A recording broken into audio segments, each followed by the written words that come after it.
Volkswagen has announced plans to cut 30,000 jobs worldwide, with about 23,000 of the losses born in Germany.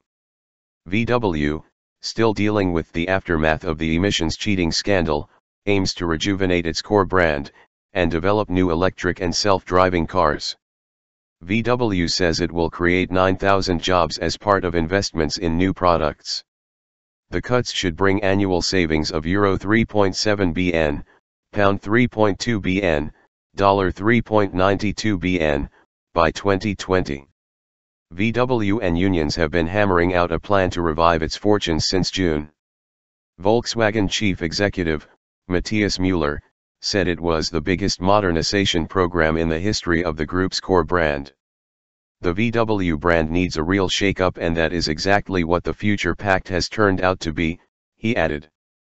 The car giant, which employs 610,000 people in 31 countries, wants to increase the brand's profit margin from 2% to 4%, and to do this it will need to improve productivity at its German plants by 25%. It has 120,000 workers in Germany, so the cuts represent a fifth of employees in its heartland. Volkswagen has pledged there will be no compulsory redundancies, and the top staff representative in Germany, Bernd Osterloh, said the new models would be built there.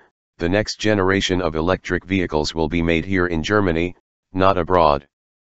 Costly settlement. Volkswagen has been battling a crisis caused by its attempts to dodge strict U.S. emissions limits. It was revealed in the U.S. last year that VW's diesel cars were fitted with software that knew when cars were being tested.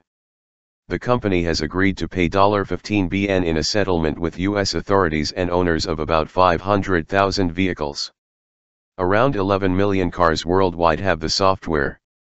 The VW Group comprises 12 brands from 7 European countries: Volkswagen passenger cars, Audi, Seat, Skoda, Bentley, Bugatti, Lamborghini, Porsche, Ducati, Volkswagen commercial vehicles, Scania, and MAN. Professor Christian Stadler, from Warwick Business School, said Friday's announcement about electric cars marked a new strategy in a rapidly changing car market. China, the world's biggest car market, is introducing an e-vehicle quota in 2018, where 8% of all vehicles sold will have to be electric. That quota rises to 12% in 2020. Professor Stadler said, it means VW would have to sell 60,000 e-vehicles in China by 2018, and hybrids only represent half a point. Even BMW, one of the pioneers of electronic cars, has sold just 1,204 e-vehicles in China in 2016 up to September. Norway's sovereign wealth fund holds a sizable stake in VW and has been putting pressure on them to become more environmentally friendly. He said.